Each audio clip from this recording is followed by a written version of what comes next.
As Sun Guangjia's man is attacking Zhuo Fan, he says he has paralyzed Miss Luo and her brother and are his custody. Shocked by what he just heard, in the nick of time, Sun Guangjia orders his man to stop. As his man was about to take off Zhuo Fan's neck, to confirm what he just heard was true, he asked again, which confirms, and Zhuo Fan proposes a deal to be made between them. If Sun Guangjia guarantees his safety, he will give them Miss Luo and her brother. Both head guard Peng Tungling and Sun Guangjia are scoped, and Sun Guangjia, who is now curious as to why he would betray the Luo family. Zhuo Fan answers his question with another question, as Sun Guangjia betrayed the Luo family as well, and continues on saying it is human nature to want to protect your own life before others, and he can't rebuild the Luo family with the strength of one person. Zhuo Fan brings out a rope saying two of them are in the one end of this rope, but the path in the middle, there are many turns, so he is using the rope to distinguish it, as he gives the rope to Sun Guangjia, who thinks it was a clever idea to use the rope as it makes it easy to track them and find your way out from the mist forest. Agreeing to the deal put forward by Zhuo Fan, but still, he finds it hard to trust him. So with evil expression, he says hope he isn't lying, as he says it straight to Zhuo Fan's face that he doesn't trust him one bit, but Zhuo Fan replies saying he is an honest person, and they both look at each other and start to laugh. While Zhuo Fan is leading the way, Peng Tungling isn't happy due to this betrayal from Zhuo Fan, as he trusted him, but in the end when they needed him, he tricked them and curses Sun Guangjia, as after his death, he will hunt him as a ghost. As Zhuo Fan stops, Sun Guangjia thinks this might be the place where he left Miss Luo and her brother. Much to his surprise, Zhuo Fan took him to Huangquan Road, as it was the place where he will die. Sun Guangjia, who is shocked, lunges forward to kill Zhuo Fan. But here, we see Zhuo Fan, who has now become a ninja now and uses substitute technique to escape from Sun Guangjia's attack. Sun Guangjia orders his man to find a way back, but they report back saying the rope has been cut off, and Peng Tungling has disappeared as well. Frustrated by the fact he had been fooled, yells out loud saying he won't be able to trap them in the mist forest. All of a sudden Zhuo Fan's voice, which is echoing through the forest, can be heard saying that he won't be able to catch him, much alone the chance to kill him. Now, Sun Guangjia and his man are panicking as the fog has turned red, as he tells his man to stay alert, but realizing that there is no one as they have all disappeared like they weren't even there. Sun Guangjia noticed that he has been trapped in the in array method and now is worried for his life. In the next panel, we are shown Zhuo Fan, who has went back to Miss Luo as he has saved Peng Tungling, as has separated the bandits from the group, is holding Miss Luo hands as she is blushing due to the fact, but as our protagonist isn't interested in romance at the moment, so he takes her to the array and tells her to kill them using the array. Miss Luo, who notices the power of the array by touching it, is bewildered. Now inside of the array, we can see ghost-looking like creatures are attacking the bandits one by one, who are left in shock as they aren't able to comprehend the situation and are getting picked one by one. Bandits scream, which are echoing through the forest, tries to run away, but which is in vain as he gets attacked by the ghost, as well as Sun Guangjia, who is watching his last man get killed as he is left in awe and isn't able to do anything to prevent it. Now the ghost switches target and is targeting Sun Guangjia, as he is the only one remaining. Sun Guangjia tries to attack the ghost, which is heading towards him, but the ghost enters his hand, and he can be seen agonizing in pain as he screams so loud by opening his mouth that his jaw is about to fall off. Sun Guangjia coughs blood and his eyes are turning red due to the blood vessel popping in his eyes, and crawls looking ahead as he demands to know who he is fighting against, as we can see a shadow of a person, which is none other than Zhuo Fan, telling him to go to hell and ask the king of hell. At the start of the chapter 5,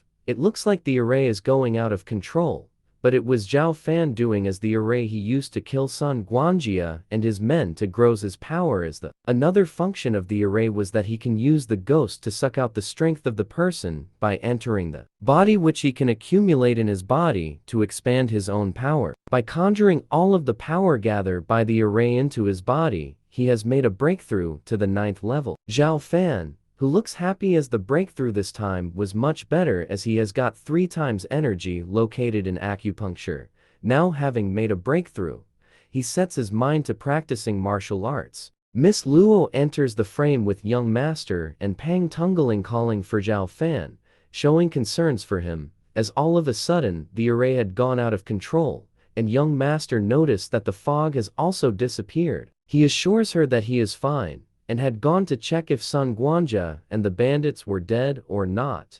Pang Tungling, having a serious expression, looks below at Zhuo Fan like he is about to beat him to a pulp, but guess not, as he asked for forgiveness for his behavior and choice of words, not knowing he was setting a trap. Being a man, he shouts out asking if he felt like it. He is free to hit or scold him or even take his head, as he will accept any punishment. Pang Tungling, who screams out of nowhere, surprises everyone. Noticing Pang Tungling loyalty, he recalls his disciple Zhao Zheng. Hope if he has this kind of loyalty, he won't be in this situation. As he put his hand on Pang Tungling's shoulder, he calls out his name and says, "You are the head guard of the Luo family, and I am only a servant." He wouldn't dare to give punishment to such a person. Not wanting to take too much attention, he diverts it to Miss Luo, saying he was able to defeat them because of her help. Hearing this, he rejoices in happiness as he asks for God blessing for Miss Luo and her family. As he goes on to saying the rise of the Luo family is near. All of the threats have been eliminated. He asked what they are going to do now. Pang Tungling answers Zhuo Fan, as initially, we plan to protect Miss to go to Feng Kai family city, which he should know that the son of the Kai family leader will marry Our Lady. Realizing the Kai family is the biggest family in Feng City, so if he is able to hand Miss Luo's family to them, he might be able to set free from the heart magic and make plan to go to Kai family. In the next panel, we are taken to a dark and sinister looking place where someone is vowing to the in front of a shadow which looks like a throne. The person who is sitting in the throne asks if Sun Guanjia succeed. The report, who is drowning in cold sweat, replies back to Xiaozai in buffering voice, saying Sun Guanjia failed and the Luo family are in the Feng City now. Looking slightly happy, he asks to keep on monitoring them, and the reporter runs away from there like his life depends on saying yes. As the person gets up from the chair, he goes inside of what looks like a hut, calls out Master, as we see an old person lying down as if he is resting. As he is sure that his old friend is waiting for him, there suggests that he is going to die soon. After he gets the palm of returning dragon, he will reunite his master with his brothers. Devastated to hear this, old man look with blooded eyes. As sun rises, we see a beautiful view of the Feng City, as we are told by Pang Tungling that Zhuo Fan has never came to Feng City before, and asked for his opinion, but Zhuo Fan isn't that optimistic about it, as it looks like a small village. As everyone can't go directly to Kai family, so Miss Luo and Yunhai decided to go first to meet them, and after they will come to get Zhuo Fan and Pang Tungling later. Zhuo Fan, who says all of this is so troublesome, but Pang Tungling replies saying that if they were to directly, they would be criticized for being impolite, and for the time being, he suggests to go to the inn and take a rest. As he tells everyone he will go to tour the city while they rest. As Yunhai starts to act ignorant, he gets kicked as Ms. Luo tries reprimand him, but he states it was your brother who started it and asks them to wait until they have calmed down. As he walks away, he says there if they see him unsightly, just get rid of me, which leaves Ms. Luo puzzled as she can't say anything. As Zhuo Fan and Pang Tungling are touring the city, they see a merchant who is getting accused of selling fake jade. While the merchant tries to deny the accusation, we are shown it was a young lady who had made the accusations, as she stated her reasoning for the accusation, which being she has seen a real jade before, and she knows that the jade the merchant trying to sell is a fake one. Merchant who hears this burst out on laughter as he tries to get everyone's sympathy. The merchant, who is getting annoyed, shouts at the young lady for getting in the way of his business. While the two of them are arguing, Zhuo Fan joins in saying he has a method to prove it is fake jade. The merchant, making an odd expression, says to stop talking nonsense without any proof, as all of my jade are not fake. However, Zhuo Fan remains calm and says if you believe it's real, then he asks to let him check the jade. The merchant, who is surrounded is by a crowd who is now reluctant and has to agree, as Zhuo Fan gets a liquid which is common for testing. Now, if your jade was soaked here, We will see if it's real or fake. Agreeing to Zhuo Fan, the merchant drops the jade in the liquid. As the jade gets soaked in the liquid, the color starts to change orangey red, as well the liquid is bright red. Zhuo Fan, knowing this was going to happen, asks not be surprised as the jade was a clone to start with, so it started to fade once soaked into the water. As he holds the fake jade on his hand, and asks the merchant to admit that the lady was not wrong. Now, the merchant, who has no choice than to admit, is panicking, is trying to find a way out of there as someone throws a rock at the back of his head, as he turns around to give his peace of mind for throwing rock at him. But what he sees terrifies him as the crowd who had gathered there are coming back, as many have been tricked. Everyone gathers around the merchant as they clean their hand. Merchant is yelling that he won't let Zhuo Fan off the hook easily, while Zhuo Fan expression says, yeah, sure, come at me anytime. The young lady approaches Zhuo Fan as she says that he is really good, even though she knew it was fake. But she didn't know how to prove it. Zhuo Fan shakes it off, like, yeah, I have been through this many times. He asked the lady if she wanted to buy the jade knowing it was fake, as it cost 3 spiritual stones. But she replied saying she only wanted everyone to know the truth, and walks away saying that. While Pang Tungling and Zhuo Fan are looking at her as she walks away, Pang thinks what a strange lady, but Zhuo Fan thinks she is like a snake as he is thankful for his previous experience. As Magic Emperor, he tells Pang, whose name has changed to Loa Pang in the story, but I will keep on calling him Pang Tungling to avoid the confusion, as he tells him to go back to the inn. Also asks to borrow some spiritual stones as there is something he has to do, which surprises Pang. As he is walking in an alley, he sees the merchant who is waiting for Zhuo Fan to come there. As the merchant tries to say something, he is interrupted by Zhuo Fan, who says that he has been looking for him. The merchant, who is now furious as even by doing all of that, he still dares to look for him and asked if he isn't afraid, but Zhuo Fan just wanted to do business. So he asked to see the jade again as he want to buy for 10 spiritual stones. Hearing him say 10 spiritual stones, the merchant is curious now as it was proven to be fake, and the lady said it only cost 3 spiritual stones. Even though the offer is tempting, he doesn't want to sell it to him as he caused him so much loss, and he got beaten up, and says that he doesn't want 10 spiritual stones, he wants his life. As the merchant and his goons attack Zhuo Fan, however, they are left in shock as makes quick work of them and walks away from there after taking the jade. As he goes back to the inn and asks Pang to guard the door as he doesn't want anyone to come in. Inside of his check the jade again and finding out it was fairy blood, which is a rare stone as it is very valuable object of magic cultivator as it has yin and yang quality. According to the 9 books secret, this jade can create baby bloody. When bloody baby is born, as he can kill people malignant, and it can also cultivate holy blood with practitioners. Even the power of emperor's level has not dared to provoke it.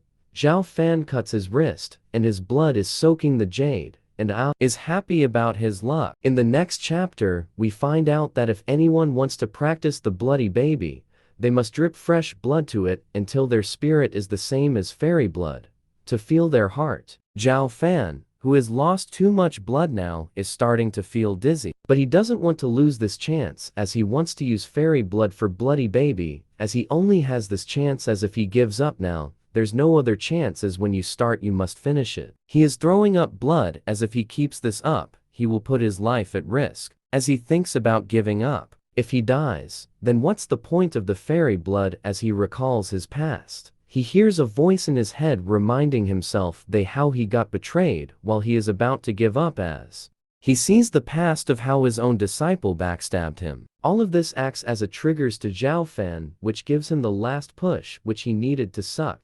Zhuo Fan, who has succeeded in making the life of a bloody baby. Pang Tungling, who was guarding the door for 10 days, looks tired and worn out. As informs Zhuo Fan, Kai family had come to remind them, but he didn't want to bother him, so he waited there. As Zhuo Fan thanks him for the hard work, even after waiting for 10 days, who doesn't ask Zhuo Fan anything, so he questioned him as to why he doesn't ask what he was doing inside, but gets a reply saying it's your business, and I trust as you will definitely tell me when you are ready. Zhuo Fan is surprised that there are such people in the world who have unconditional trust, as he hasn't met someone like that before. As they head to Kai family's residence, they are stopped at the gate as Pang Tungling introduces himself, and Zhuo Fan, who has now become a housekeeper. Realizing the hostility of the guards, Zhuo Fan thinks something must be wrong as he drags Pang Tungling from there, saying that guards are like that due to their master, as the attitude of subordinates is the attitude of the master, and notes to himself that the Kai family can't be trusted, as they see a shabby-looking hut which is barely standing. So I don't know calling it a hut is correct or not, but Pang Tungling, who isn't happy as the Kai family didn't give the slightest hospitality towards the Luo family. Zhuo Fan makes a comment saying they have treated the young master and lady less than a human. As they go inside to have a look, they see the young master, who looks sad. Seeing Zhuo Fan and Pang Tungling, he hugs them as he says that his sister is gone to look for her fiancé, as the head of the Kai family has asked to cancel the marriage contract, which infuriates Zhuo Fan as he grabs young master's hand, asking him to take him to his sister.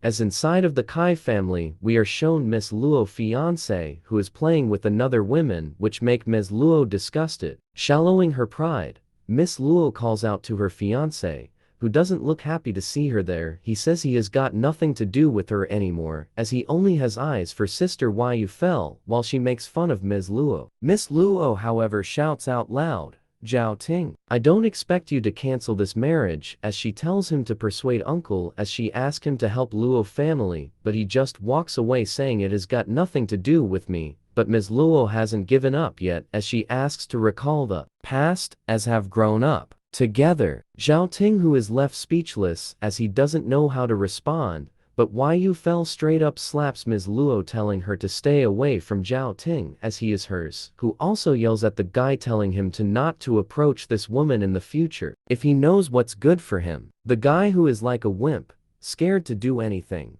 agrees to her, saying her only has eyes for her and no O'Neills. Miss Luo, who is crying knowing that their one and only hope of reviving the family is gone, as she begs someone to help her as our hero comes to her rescue, slapping the persons who made Miss Luo cry for daring to mess with my lady. Zhao Ting is surprised as he got beaten by a person who is the same age as him, but the speed in which he attacked astonished him as they weren't able to react to it, as in both of them are considered genius, as the strength of Zhuo Fan surprises Zhao Ting, while Zhao Fan's heart, which seems to be getting softer as his own heart of demon who had seen all the suffering of the world, but he isn't able to stand seeing Ms. Luo being bullied.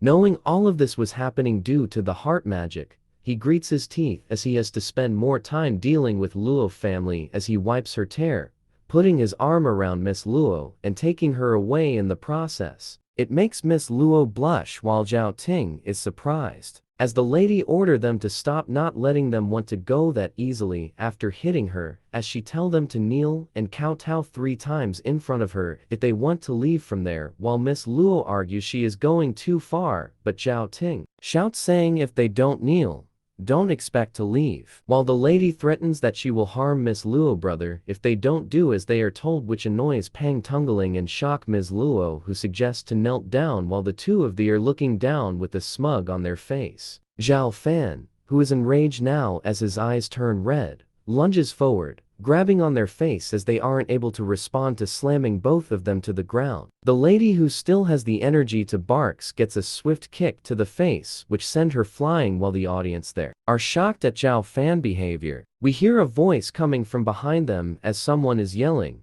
saying who dares to disturb the Kai family. As the person gets into the frame, Zhao Ting is happy as the person who has come is his father, who is the head of Kai's family. Zhao Ting points towards the main protagonist as he states that it was him who was making the trouble. While the head of family and protagonist have eye contact, he noticed that he is at the layer 8 of Fan realm. Head of the Kai family is surprised as his cultivation was found out in one glance as he asks who the person standing in front of him is, while protagonist replies, "I am the butler of the Luo family, Zhuo Fan." Kai family heads recalls that the Luo family were recruiting for a new butler in the past, but he didn't expect him to be so young and mysterious and doesn't want to provoke unknown variable, as that's what the past him would have done. However, He doesn't have to be afraid at the present as he has a powerful supports. As the lady calls out to punish them, he reassure her not to worry as I am here now, while muttering he has been kind to Ms. Luo and her brother, not asking for anything, while they have only caused trouble. Zhuo Fan makes fun of him as he is getting older but not wiser, even bullying a little girl as he steps forward, saying if there is something he wants to, say it to me and stop pretending to be good. The head of Kai family who grins since he doesn't have act good as he says all of their lives are in his hand, but he will not take advantage of it, rather gives them two options, they being fight or die. Zhuo Fan, who is happy as he has hoped for this outcome, begins to attack, which surprised Kai family head who tries to deflect the attack, thinking he has succeeded in deflecting the attack. But he start to cough blood while the protagonist asked him to look at his son as well. Head of the Kai family, who is shocked as to what happened, questions the protagonist as he tells Zhao Ting life is in his control as he can kill him anytime. As his son coughed more blood, head of the Kai family, who is now requesting for the protagonist to stop, while Zhao Fan smirks as they leave from there, saying if they cause trouble for Luo family in future, he will finish them off. The lady who is watching them leave asks Uncle Kai as was it okay to let them go, but she gets a reply which she wasn't expecting. They just escaped from a tiger clutches as he doesn't want to be the enemy of them, and tells her not to get into conflicts with Zhuo Fan. As she greets her teeth, she thinks since Uncle Kai is afraid to touch him, she will ask elders of her family as her pretty face was hit, and she will let him feel the wrath of offending members of the 7 imperial family.